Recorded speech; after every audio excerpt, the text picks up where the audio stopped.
ಸಕಲೇಶ್ಪುರ. ಸಕಲೇಶ್ಪುರ.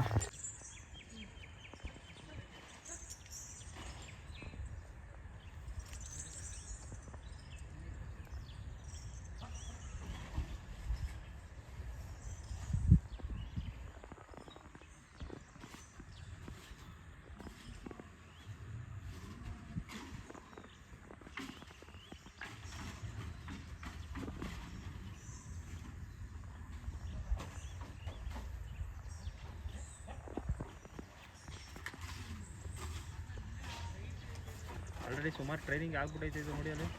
ಹೌದು, ಆಲ್ರೆಡಿ ಅದು ಕೆರ್ಸ್ಕೊತೈತೆ, ಜಲೈ ಮಾಡಿಸ್ತಾರೆ ಅವಾಗ. ಅದೇ ಅದು 15 ದಿವಸಕ್ಕೆ ಪರವಾಗಿಲ್ಲ.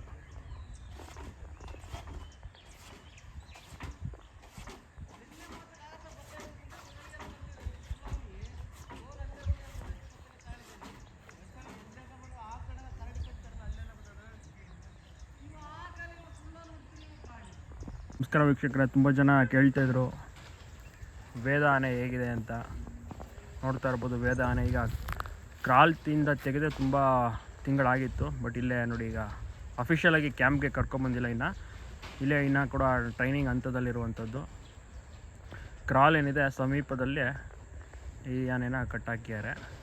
ಇನ್ನು ಒಳಗಡೆ ಸುಮಾರು 15 ಡೇಸ್ ಬ್ಯಾಕು ಏನು ಕಾರ್ಯಾಚರಣೆ ಮಾಡಿದ್ರು, ಬಿಕ್ಕೋಡು ಭಾಗದಲ್ಲಿ ಹಿಡಿದ್ರು, ಡೋಲನ್ ಮನೆ ಹತ್ರ ಆ ಒಂದು ಆನೆ ಇದೆ.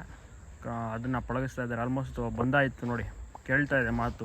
ಒಂದು 10-15 ಡೇಸಲ್ಲಿ ಸೂಪರಾಗಿ ಪಳಗಿದೆ. ನಮ್ಮ ವೇದ ಆನೆ ಸೂಪರಾಗಿದ್ದಾನೆ, ನೋಡ್ತಾ ಇರ್ಬೋದು. ವೇದ ಒಂದು ಸೂಪರ್ ದಂತ. ಆ ಕಡೆ ತಿರುಗಲಿ, ಈ ಕಡೆಗೆ ಈಸಿಯಾಗಿ ನೀವು ಐಡೆಂಟಿಫೈ ಮಾಡ್ಬೋದು. ವೇದಾಗೂ ಕೂಡ ಒಂದು ನೆಕ್ಸ್ಟು ಭಾಳಷ್ಟು ಹೆಸರು ಸಿಗ್ಬೋದು. ಯಾಕೆಂದರೆ ಮುಖಲಕ್ಷಣ ಆಗಿರ್ಬೋದು ಎಲ್ಲವೂ ಕೂಡ ತುಂಬಾ ಚೆನ್ನಾಗಿದೆ. ವೇದ ದಂತನೂ ಕೂಡ ಬಹಳನೇ ಉದ್ದ ಇದೆ. ಎಲ್ಲರೂ ಲೈಕ್ ಮಾಡ್ತಾರೆ ವೇದ ಆನೆನ. ನೋಡಿ, ವೇದ ಆನೆ ಕಾಜೂರ್ ಕಾರಣ.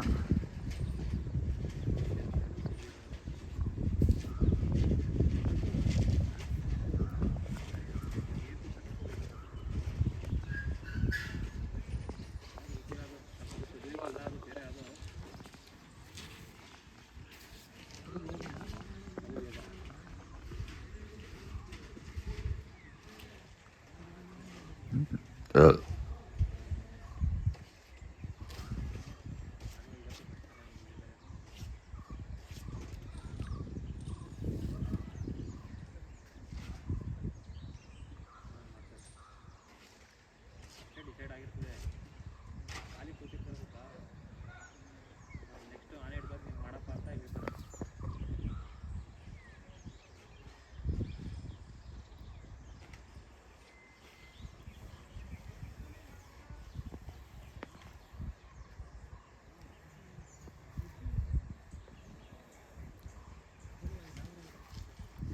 ಮಡಿಕೇರಿ ಫಾರೆಸ್ಟ್ ನಾಗರೋಡೆ ಕೆಸಿ ಮತ್ತು ಇದು ಮಾಲ್ದಾರೆ ತನಕ ಇದು ಮಡಿಕೇರಿಗೆ ಬರ್ತದೆ. ಮಡಿಕೇರಿ ರೇಂಜಿಗೆ ಮಡಿಕೇರಿ ಸುಳ್ಯ ಎಲ್ಲ ಇದು ಒಂದೇ ಬರ್ತದೆ. ಮಡಿಕೇರಿ ಸುಳ್ಯ ಇದು ಈ ಕಡೆ ಫಾರೆಸ್ಟ್ ಬರ್ತದೆ. ನಾಗರೋಡೆ ಆ ಕಡೆ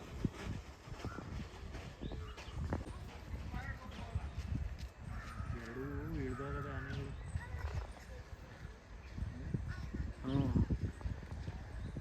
ಸುಗ್ರೀವನ ಅಂತ